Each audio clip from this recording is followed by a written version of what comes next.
Okay, let's start with our Countdown to Compliance webinar by Exclusive Networks and Drata.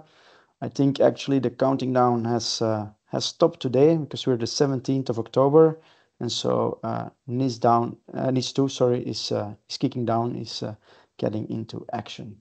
Um, we will start showing who are the speakers of today. So we have Andreas van Niemen, he's the EMEA IA, he's a sales person, and Martin Davis, who is the Drata Audit and Alliance Director, and myself, and I will present myself in a few seconds more in detail.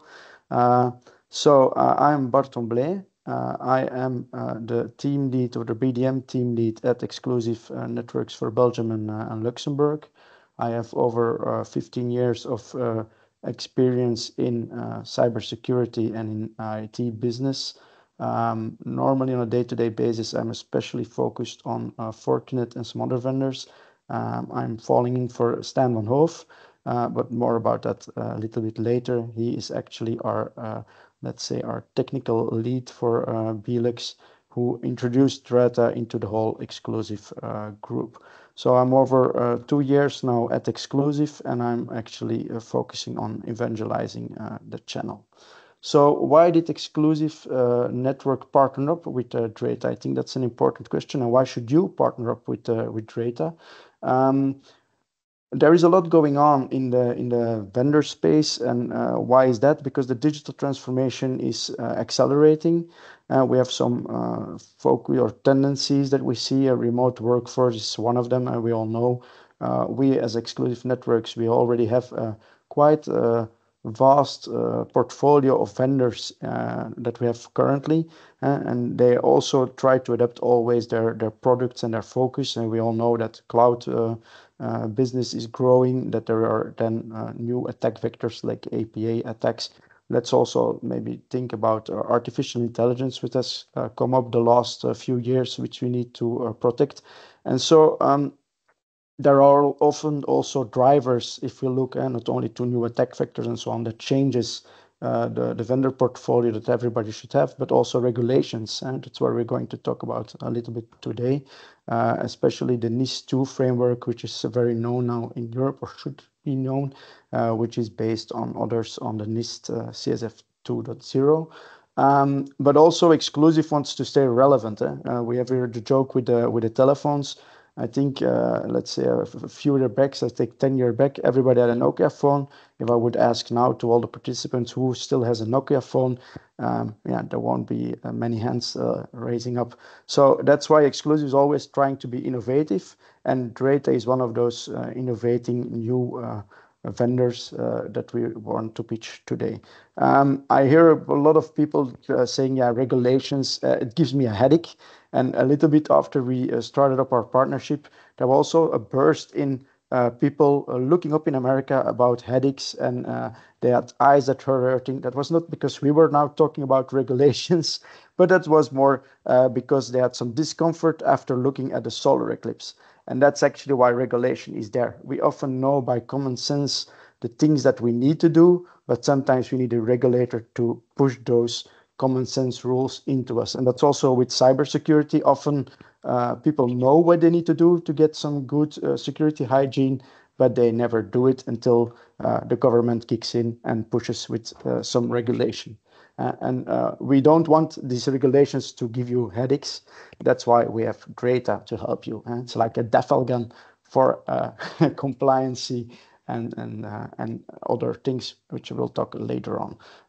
We also use often at Exclusive Networks the CISA Zero Trust Maturity Model to pinpoint our vendors and our products.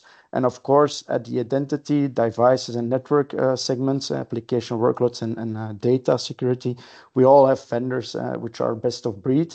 But there was something that was missing. And if you look totally on the bottom, there is something that's there, and that's governance. And in the governance part, we had a lack in our portfolio, and that's where Drata kicks in.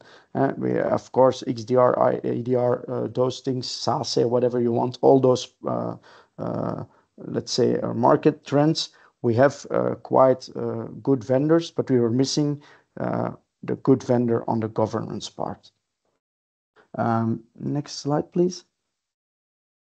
Yeah, we can skip that one. And how did we look at what we were going to use for GRC and governance risk and compliance? Which platform did we want to present to our partners and eventually to the end users? It should have had some nice features. Unfortunately, the animations that I put in didn't completely transpose. So, but you see here a block of 12 features that we thought that are very necessary. And then we scaled up some interesting vendors. And if you go a little bit further to the next slide, you will see that vendors that didn't made it, they had a lot of point solutions, but were not actually a completely integrated GRC platform, which of course Drata is. And we wanted to skip all the manual process in it. And of course, Drata doesn't always get all the blocks. For example, the managed services, that's something where we are counting on you as a partner to provide them. We can discuss about business resiliency, but of course, the specialists of Drata will explain you why Drata also is a good solution in that feature part. So I will now give the word to Martin, who will go more into depth and is more specialized than I am. So the audience is up to you, for you there, Martin. Super. Thanks a lot, Bart. Yeah, so quick introduction. I am the Audit Alliance Manager over here in EMEA, working with our audit firms to make sure that there is a success at the end of your journey with Drata and on your compliance journey. I used to be an auditor myself, so I understand a lot of the lingo, a lot of the technical stuff. And today what I'll do is first run you through NIS 2. I'm sure some of you will be aware of what's required, but give you kind of a bit of a roadmap in terms of how you can plan, understand how it's going to impact you, and then I'll hand over to Andreas, who will show you how we specifically at Drata can help solve your NIS2 headache, as Bart puts it. In context, it's going to apply to 160,000 different entities as of today. It builds on the original NIS directive, which had a much smaller scope in terms of industry, and it was not as stringent in terms of the cybersecurity risk management measures that it mandated. The focus is not dissimilar to NIS, but again, it levels it up. It does focus on security risk assessments internally and also of your third parties. That's really important. What relationships do we have with third parties that are giving rise to an inherent risk in the way our information is secure, in the way that our environments and surface areas are secure. And incident reporting is another key feature. So being able to consistently identify when an incident has occurred in your organization, classify it, report it through the relevant channels, and make sure that it is been notified to your local member state regulator within 24 hours. That's very key. Now, in terms of the actual workload, yes, there is definitely some uplift on NIS that you have to do. If you're already compliant with SOC 2 or ISO or are familiar with those, there's a slight uplift that you will have to do. So why is everyone kind of so concerned with it on this day when member states are starting to enforce it? Well, the reason is the penalties that are associated with it. We've seen with GDPR the same financial penalty where it's 2% of global turnover. But unlike GDPR, what NIS2 really goes above and beyond, and is why it's anticipated to be so effective, is because individual directors, the management that, as Bart was pointing out, that are involved in the governance of the NIS2 framework, of the compliance framework, they are personally liable. They can be banned if they are seen to be negligent or signing off on things that were not robust strategies and resulted in security breaches. And on top of individual director liability, the regulators now have the power to suspend the operations of a business that is not complying with NIS2 indefinitely until they believe that the problems have been fixed to their liking. So we're talking financial penalties, individual director penalties, and also a suspension of your operations as a business. So it's serious stuff. This is why it's such a hot topic. People need to get it right. Now, April 2024 is 6 or so months ago, so things have changed since this Zscaler survey was done. But at that time, 14% of surveyed entities felt that they met NIS2's requirements. Small number. 53% felt that they understood the requirements. Now, obviously, these numbers will have increased since April to October, but no doubt the sense in the wider market is that a lot of organizations are feeling some uncertainty about what is needed, what needs to be done, and whether they are compliant with it. So this is what we hope we can shed some light on for you all today. Who does it apply to? Now, a lot of people on this call, you will already know if you're in scope or out of scope, but broadly speaking, the three main criteria are whether you are located in the EU or you are providing services into the EU that are enjoyed ultimately by an EU citizen at the end. In terms of size, we're talking about above 50 full-time employees is effectively what we need to be considering here. Medium and large is another distinction that defines how proactively the regulator will be involved in your NIS2 compliance and assessing you on your activities. And the industry as well, you can see here, there's various sectors of critical importance and other critical sectors. And when you look at these sectors, you realize what the EU is trying to do, why this regulation exists in the first place, and that is to enhance the EU's cybersecurity posture. With many state-led cyber attacks, which insurance companies are now refusing to underwrite, there is very little more that a company can do really to protect itself.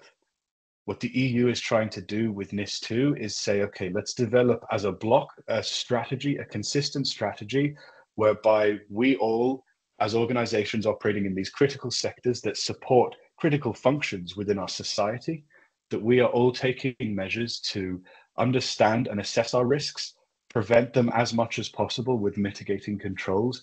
And when a breach still happens after all of those things have been done, that we report as much information as possible and we escalate that to the regulator so information can be shared and we as a block can form best practice, better best practice, so that going forward, you know, these kinds of cyber attacks are made that much more difficult. And we as a society are much more resilient because we're increasingly relying on these digital infrastructures. The other reason is it was addressing some problems with NIS. As I mentioned, the original NIS was not as definitive in its scope, in its requirements, and also not as broad in terms of the industries that it affected. So NIS2 is certainly seen as an improvement on NIS in terms of those kinds of things. Now, NIS2, as I'm sure some of you will know, is a directive. So each member state has to interpret it into their own national law. Today, the 17th of October, is the date upon which that has to be done. Now, some countries are missing this deadline. Germany, France, Ireland, Spain. It should be in early 2025 that these countries have ratified a version of NIS2 into their local law. What is important about this, though, for you all to recognize right now is that in theory, from one member state to the next, there can be slight variances in the way NIS2 is interpreted, in the way the format of the reporting for breaches is supposed to be delivered, in terms of certain companies or industries that might be included or excluded from the scope of NIS2. The variance is not expected to be significant. If it was significant, it could undermine the consistency of the directive at large. But it is important to note that there can be a difference from one member state to the next. So if you're operating a company that has different business units in different countries, it is advisable to speak to legal counsel, to speak to a local member state regulator, and you can find out who that is quite easily on Google to understand, you know, what would be the impact, what is going to be the difference in this country compared to other countries. What do you need to do? So at a high level, there's obviously more than 3 specific topics that you're going to need to consider, but at a high level, these 3 broad topics touch on the largest share of the workload that you'll have to implement. As I mentioned before, SOC 2 and ISO 27001, if you're already compliant with these, you are doing a lot of the work that is needed. There is still more that you have to do, that you have to make sure you're doing correctly, and we'll touch on that more in a second. But security risk assessments are really fundamental when it comes to NIS2. Understanding internally what risks do we have in terms of our people, our processes, the specific technology that we use that gives rise to a security risk, that gives rise to the possibility that someone could access information or production code that should not be able to access it, an unauthorized, malicious, or perhaps in complete error that someone accesses something that they should not. It's a security risk. Expand that concept to your supply chain. Do your due diligence. Request their ISO 27001 or SOC 2 reports to understand how secure they are. And if there's a degree of security risk associated with one vendor, the regulator expects you to justify why you are comfortable with that level of security risk. There might be specific controls, specific processes, specific reasons that you as an organization are comfortable with a certain risk, a security risk inherent in your supply chain, but you really do have to document that and make sure that that is well articulated. And regulators like to see that kind of thing. Regulators don't expect you to, cancel all of your agreements with potentially risky supply chains or vendors. They do expect you to be thoughtful about it and document your rationale, your thinking behind why you engage with certain vendors in your supply chain. The next is some specific technical and governance controls within Article 21 of the NIS2 directive. There are specific controls which I'm sure you're familiar with. I'm sure you'll be doing some of these already, but things like multi-factor authentication, encrypting databases, encrypting communications, making sure that staff are trained up on their security responsibilities across all your frameworks as well, not just NIS2, and that they understand, accept, and are trained on the policies and procedures to do with backups, for example, or breach reporting. That's a really important one, which we'll touch on in a second. Ensuring that your change management is sufficiently governed, well governed, where multiple people have to sign off on code before it can go into production, to check for any inherent flaws, any security risks associated with code moving into the production environment. And lastly, continuous monitoring. It's easy to design a control well, implement it well, and then not look at that control for 3 months, 6 months, but all of a sudden there's a glitch in the system that was supporting that control. The person who is supposed to do that control no longer, or is on holiday or no longer works here. Continuous monitoring is so key, and demonstrating that you can do that to regulators is really going to satisfy a lot of the questions, a lot of the concerns that they might have about you as an organization and how well you're running your security framework. Incident reporting, a vital requirement. So organizations have to consistently identify incidents and file a notification within 24 hours, and then within 30 days, a follow-up report outlining what was done, what was the root cause, how are we going to prevent this from happening again. On paper, in theory, it might sound easy, right? But as many of you on this call will understand, when you have multiple different people who are on the front line, who are the first people who would identify a security breach, each of those individuals has a different interpretation, perhaps, of severity or what constitutes a breach. Now, as the directive defines it, it's an event that compromises the confidentiality, integrity, authenticity, or availability of data or services. Again, we all read that and we understand something slightly different from one person to the next.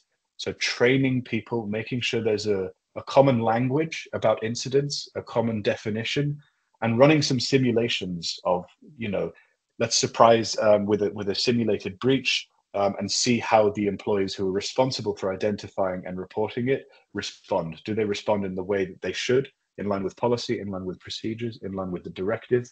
If not, we have some gaps, but this is why we run these exercises, so we can learn from the mistakes and fix them going forward. And that's another thing that the regulator would love to see, is that you've run these kinds of simulated exercises. So some actionable steps right now. Now, of course, October 17th is the date. For many countries, they have not yet implemented this into national law. So you might have some breathing room, but it's important to be completing these as soon as possible.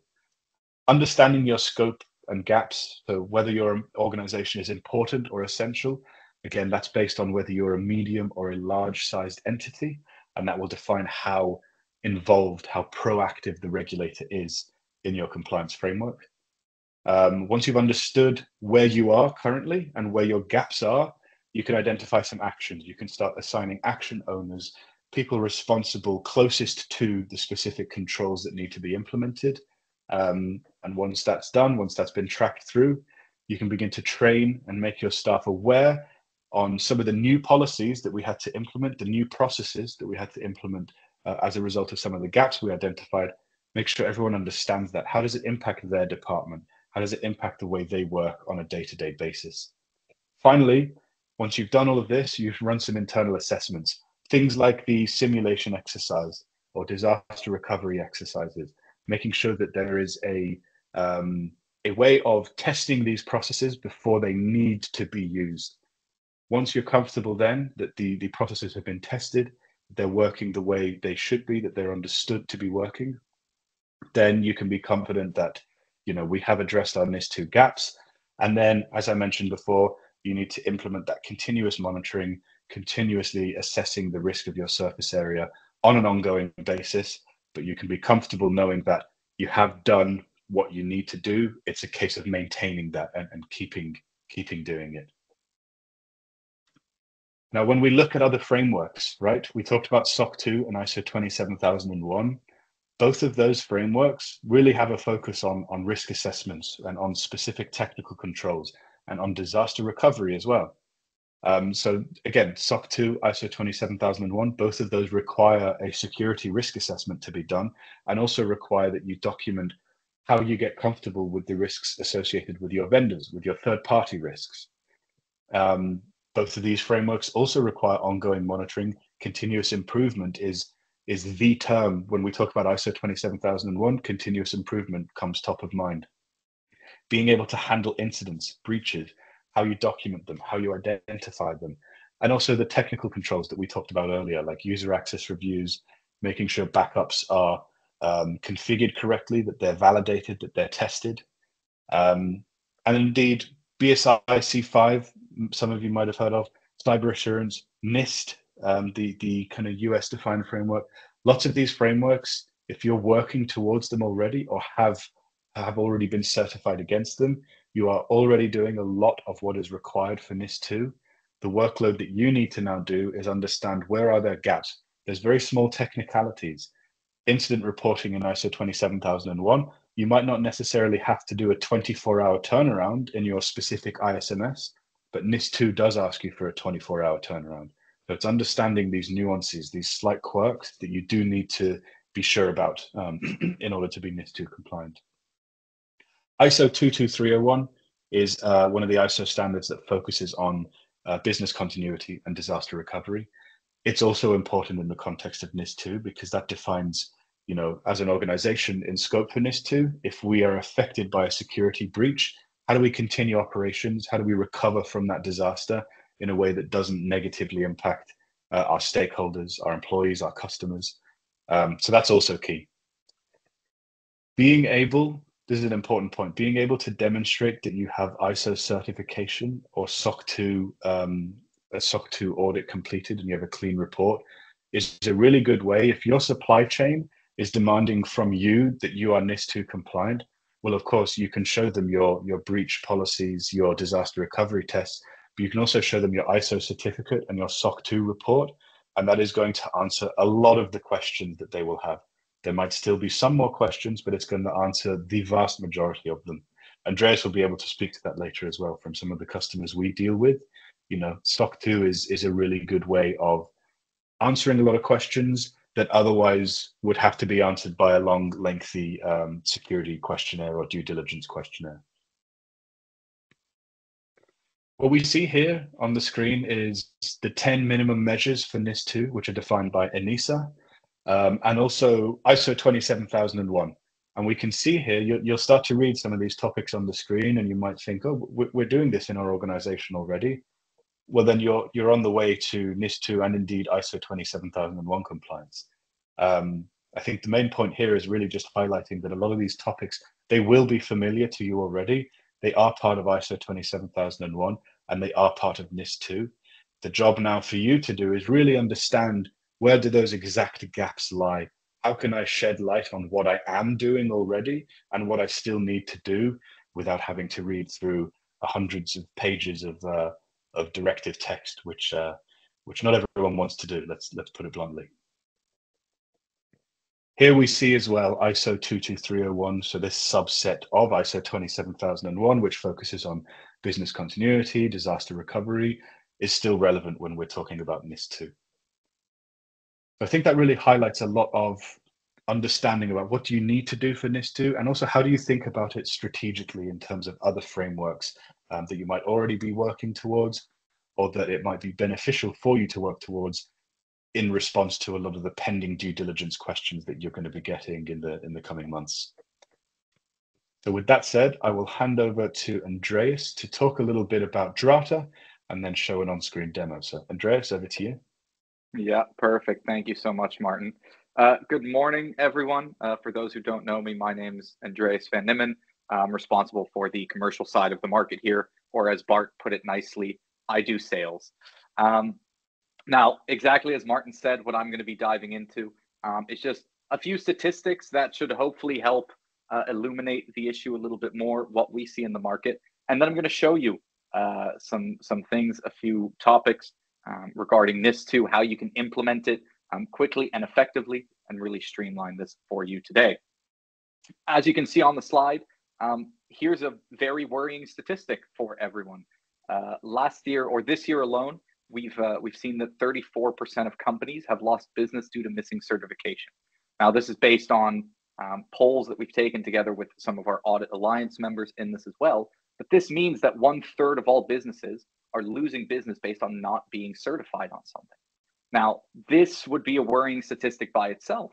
However, this doesn't take into account things like NIS 2 and DORA. Right? This doesn't take into account new legal regulations that have come up. Regulations that are specifically focusing on third-party risk, that are specifically focusing on being continuously compliant. So then the question starts, if 1/3 of businesses are missing out today because they're not certified, how is that going to scale into the future? What are the issues for companies in order to maintain the level of compliance that's asked? This is really what we see is leading to this compliance culture, as we put it on the slide. Right? It's talking about how businesses are becoming more aware of not only what they need to do, but what is expected from other businesses. It talks about the continuous expansion of regulations. I mean, it's not by accident that we have this webinar on the day that NIS 2 releases. That's expanding regulation. Last year alone, we saw a 55% increase in the number of security controls that companies had to look at. So if you manage compliance, if you're managing any of these issues internally, every single year you're being asked to up your effort by 50%, probably without additional resources. Now that it's becoming director level liability with things like NIS 2, it's actually only becoming more important to look at things. The last part of this compliance culture as well, and really a challenge we see for the market, is the price of compliance keeps going up. If you're CISM or CISP, if you're a compliance officer or have certifications in this field, you have pretty much a 100% employment rate. Now, it could be that you're the best employee that could ever work, that you are basically AI as human incarnate, that you don't sleep, you don't eat, and you don't need to use the bathroom. I doubt it. It's that you have an expertise that nobody else has. It's that you know things that most people don't, which is an issue of itself, even if it leads to your own job security in a lot of ways. But so what we expect in the coming years is that the number of businesses losing out on more business and sales is only going to increase due to certification reasons. Could we please go to the next slide? Now, what we see today and why we see that this is a growing issue, why people aren't always compliant with what they should be, is actually this old way of doing things. Now, old way is maybe a mean way of putting it. I call it the Excel way of life. Most businesses run on spreadsheets. And this is the way that compliance has run for years, right? 20+ years probably that compliance has been running in spreadsheets. What this has led to is, as I mentioned, compliance experts. You're the only people who know what's going on. You have to play puppet master to 10 different departments, ask 20 different people to fill in 30 different Excel sheets. And then the auditor comes in and they go, hey, nice to meet you. Can you tell me how everything works? And like Rick Nash in Beautiful Mind, you have to sit there putting the puzzle pieces together in order to finish this audit. Right? This is very manual. It's very error prone, not just as a human, but also as an Excel sheet. I think it was one of the big four. It was an article that Martin shared with me recently. One of the big four did an assessment on Excel sheets that are critical to business purposes. And they noted that 94% of all Excel sheets had major problems with them. The world runs on these, but all of them have issues in them, and that's normal. Next to this as well, it's not just that you have a few subject matter experts, but it's also that every department and every piece of technology is facing a different direction. Bob in HR has a different question than Tim in finance.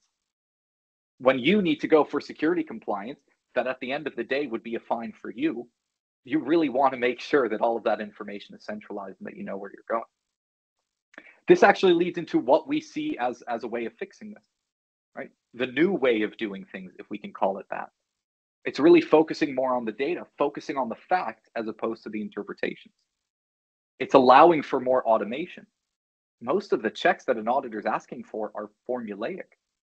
By that, we mean that you could add a formula to it that should answer it almost 100% of the time. And next to that, you want to be centralizing all of this information. Now, a lot of companies are already trying to do this using things like SharePoint or Google Drive to say, well, we have all of our compliance and all of the folders in the same place. That's good to a certain degree, but even then, you're relying on this manual error-prone process or subject matter experts to build into it. This is really the major concern that we see in the market and what we're trying to fix. Now, what's one way of doing it? It's the way that we're doing it, the way that we've come into this market in order to help automate GRC. If we go to the next slide, you'll see some of the ways we do this. We do this through the use of pre-mapped frameworks. In a sense, you could see these as, one, the theoretical description of what somebody is requiring of you. Some popular names being SOC 2, ISO 27001, the NIST with a T at the end, the NIST names in there as well, but also things like NIS 2. The theoretical requirements are pretty easy to note down, but what we've done is we've hard-coded those practical tasks.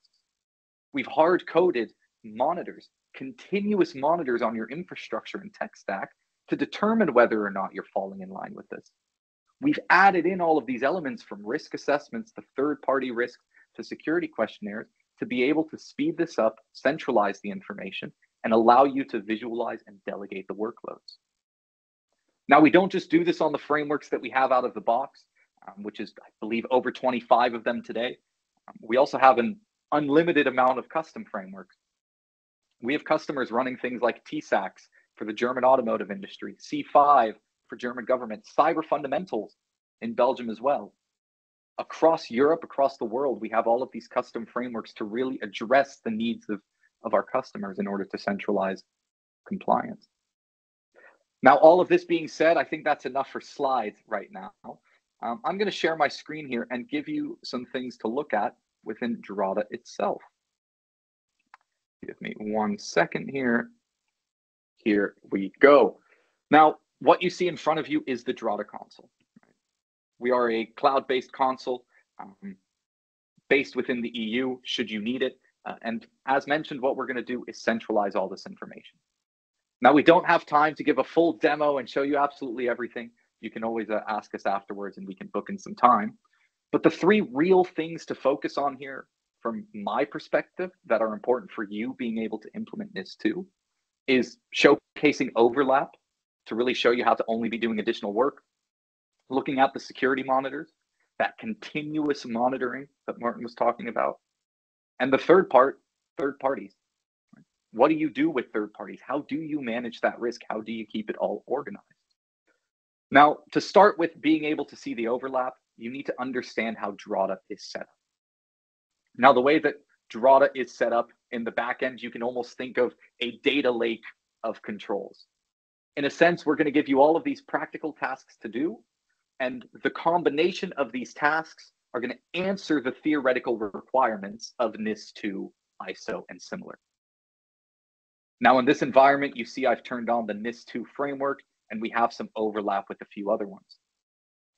What you can see in here are some of the tasks that you might need to do, such as having an acceptable use policy, doing annual access control reviews, doing your penetration tests. But what you see under this is that overlap between frameworks.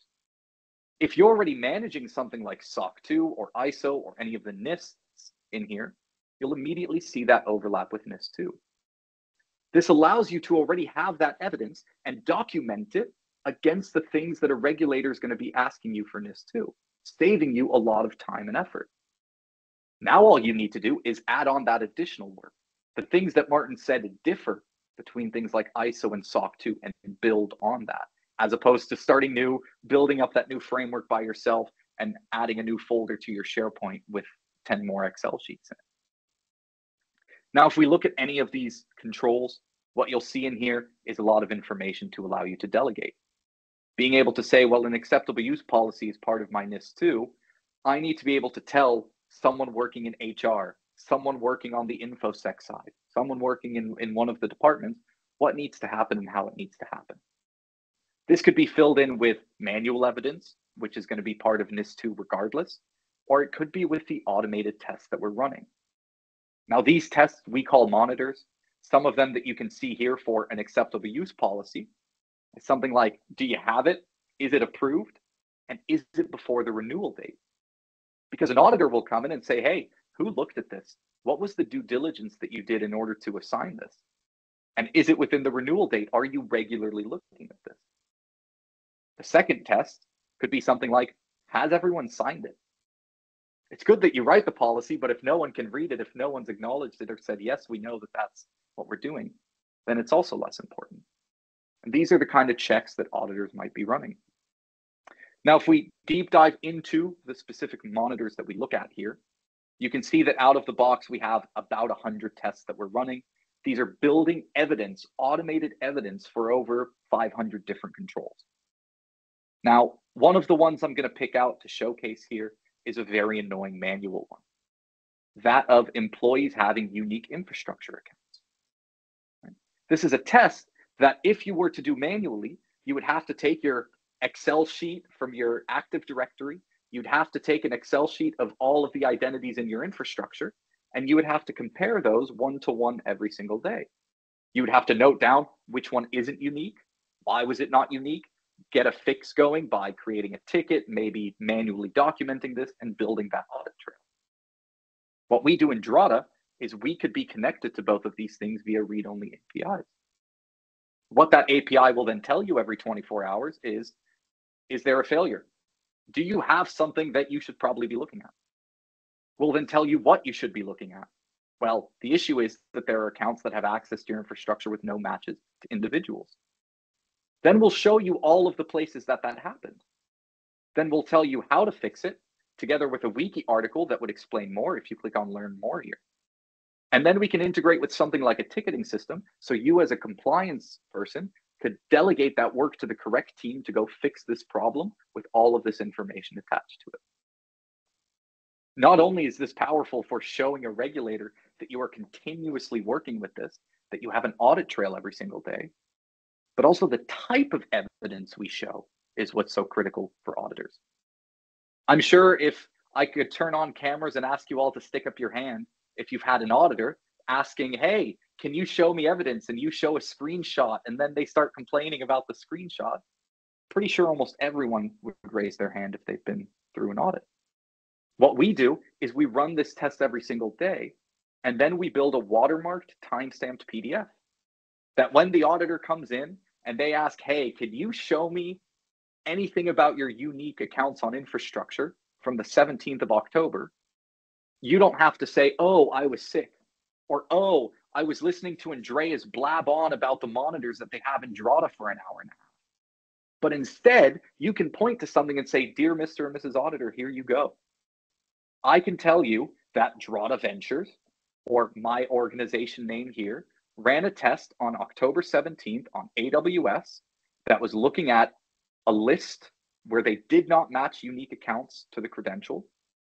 And then we'll give you the technical output of that, where you can point to it and say, hey, we did have some failures. This identity failed because the email was not connected. The second identity failed because the email was not connected. Down here as well, you can see things like MFA wasn't turned on either. This is the kind of information that's critical for you and for the auditor. They don't care if you're perfect every day, but they care if you have control and understanding of your systems. And being able to showcase this is a sign of strength to an auditor or a regulator. Say, hey, I know that NIS2 is continuous. It's not like an ISO where in theory I could be compliant on paper and drop it for 6 months, but I can show you that every single day we were aware of what happened, whether we were perfect or not. Now, all of this information is very useful in order for you to have. It fulfills a lot of the evidence requirements within a multitude of frameworks. But as we know, with things like NIS2 and ISO, also things like DORA coming up, third-party risk is a very big question. Martin said it very well when he was talking about you need to secure your supply chain. It's no longer being able to point the finger at somebody else and say, yeah, but my risk really lives over there.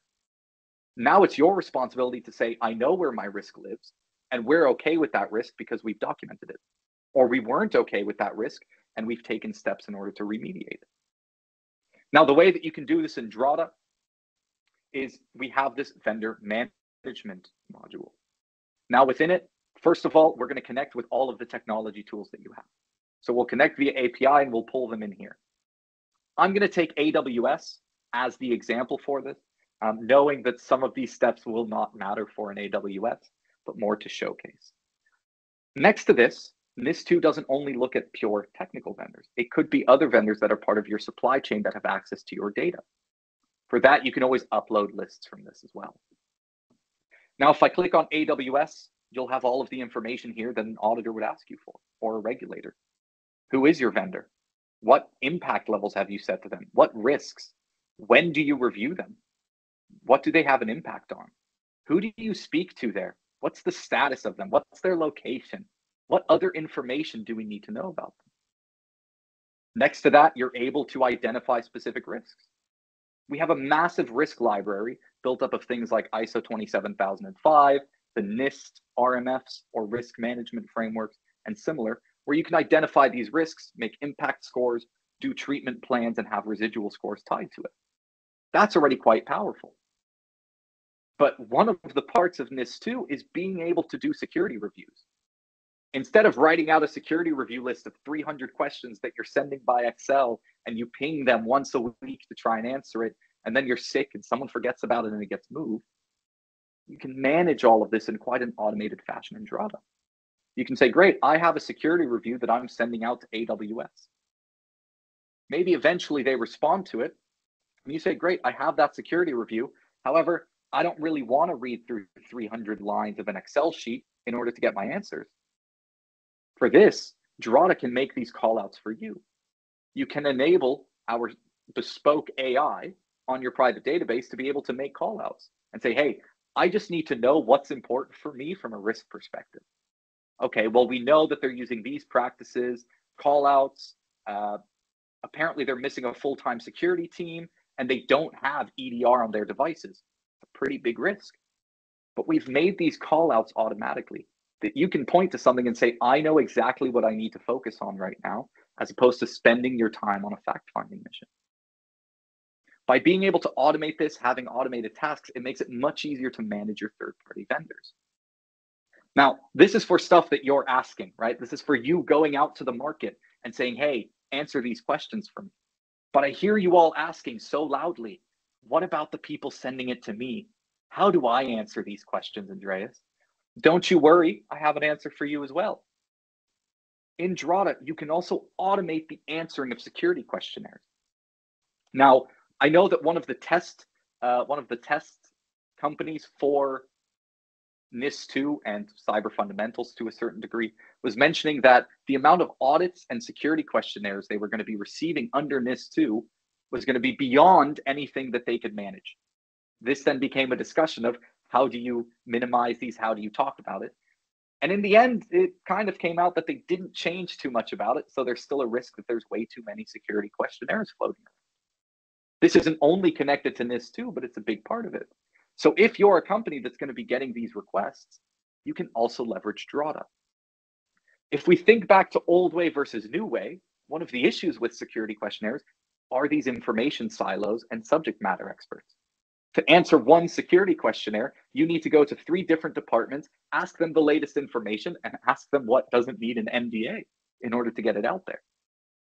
Because you would be centralizing this information into Drata, they could send you a questionnaire. Here's one of 71 questions. Drata will be able to use our AI in order to answer these. Hey, do you allow tenants to view your SOC 2 ISO report for third-party certifications? And Drata is automatically answering these questions for you.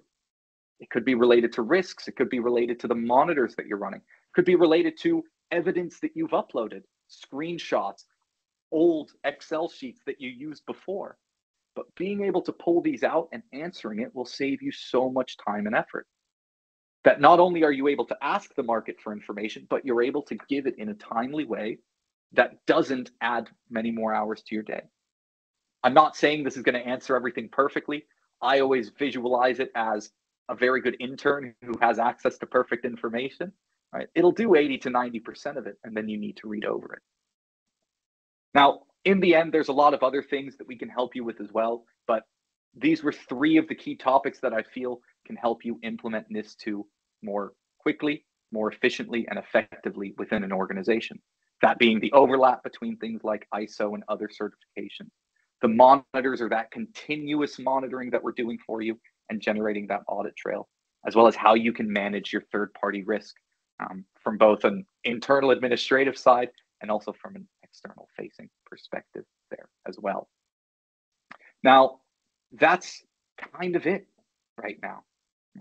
That's how you can enable NIS2. That's how you can, do everything today if you're not where you want to be yet. We'd like to open the floor now to everybody else. I think Bart still has a few words to say here as well. If you have questions, there's a Q&A section in there, but I'm going to be passing it back over to Bart. Yes, thank you very much, Andreas and Martin, for this overview of what Drata can mean for our customers. I think if you want to engage further with us, it's always handy to book a 30-minute demo, or it can even be longer. But Andreas is always open for that. So you have the QR code, you have Andreas' email address. Another important topic I wanted to talk or to showcase you is the NetSec event for the local people from Belgium on the 5th of November. It's on a Tuesday. The people from Drata will be over there as well. It's our big annual venue where you can actually network a lot and also see all the other products you have in portfolio, but also very specifically the Drata solution. And then some of the topics or some of the documents we talked about today, you can also download via the compliance and trends report from Drata via the QR code that is provided over here. So we do have still some time for some questions and answer. I don't know if there is somebody who has some thoughts he or she wants to share with us, or some specific questions. Oh, Martin, you're on mute. I saw your... Got you. Classic. I can see one of the questions that's come in is about the overlap between NIS2 and DORA. Andreas, you touched on DORA briefly. I'm sure DORA is on the radar of many people who are on this call.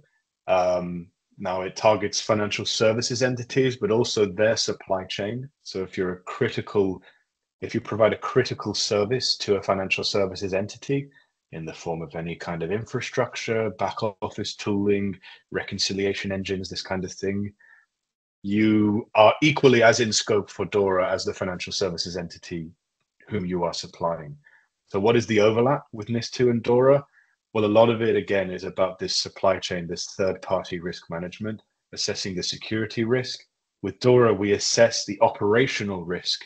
So what is the risk? If I am an FX company and I am using a third party to provide an API between my books and the bank's books, who we are using to facilitate trading activity, that API goes down, all of a sudden we can't trade. All of a sudden my customers, who I need to provide FX because they might be closing on a house, they might have significant important bills that they need to pay, they can no longer get their money. So that's causing material harm to them. You need to assess the risk of these critical single points of failure, these single chains in the link of supplying the service that if they break will cause material harm to end users. So it's another risk assessment within your third party, within your supply chain. That is, if that's the biggest bit of overlap between NIS2 and DORA. DORA also focuses on business continuity and disaster recovery, standing your operations back up as soon as possible once they go down. RPO, RTO, some of these terms you might be familiar with. That's also key for DORA. But again, if we take it back to what overlaps with NIS2, it's this security risk assessment and also breach reporting, identifying when a server has gone down, when a system has gone down, when a specific business service is no longer able to be delivered to a customer. You have to notify that to the regulator in the same time frame and stand it back up and document how you stand it back up for future such events. So that, in a nutshell, is kind of the biggest overlap with NIS2 and DORA. Now, DORA is January 2025, but will also, I'm sure, be on the radar of many companies. I see another question about businesses that are not in the EU. I don't know who can take that one, Martin or Andreas. Sure, I'll take it. So yeah, if you're not in the EU, if ultimately the litmus test that you want to ask yourself to see are we going to be in scope for NIS2 is, are your services ultimately going to be supplied to a company in the EU or a citizen that resides within the EU? That's the easiest way to think of whether you are in scope. If you operate a multinational company, you have some business units that sit outside of the EU. If they are completely siloed, if they are in a vacuum where they don't provide any service internally, even that will ultimately touch the EU, that will impact an EU citizen in terms of service delivery, then they are not in scope. If they're completely isolated, nothing to do with the EU or services that end up in the EU in any capacity, then they are not in scope. But if they're based in Tokyo, if they're based in California, and you provide services into the EU, you are in scope for NIS2. So that's the question that you want to ask with that kind of thing. Okay, thank you very much. Another question, when will the security questionnaire functionality be available in Drata? Yeah, good question. Technically, it is available in Drata. So you might have seen when I was clicking on it, it says beta. Beta for us effectively means it's there. Part of it just has to do with where will it fall under. So for active customers, it is available for us to turn on. There's still just some things that I don't want to say hesitant about, but we're always trying to make sure that when we release something, it's about as close to perfect as possible. And so for beta, oftentimes that means access to the customers. That's still when we can do feedback and maybe adjust certain things on it as well. It might have an impact. There might still be an impact on the commercial model of it, to just be very transparent about it. But so it is possible to use, and we have customers who are already using it today. Okay, thank you, Andres. I don't see any more questions. Wait a few seconds.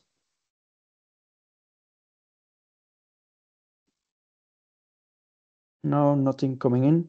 So we will give more or less 5 minutes of your time back to everybody. We will wrap up this webinar, but please do feel free to engage with us. I think that's even the most important thing you need to remember about this webinar, that we are here to help you, and we don't want you to get a headache for compliance reasons. So have a nice day, everybody. Thank you, everyone. Thanks, everyone. Bye. Bye.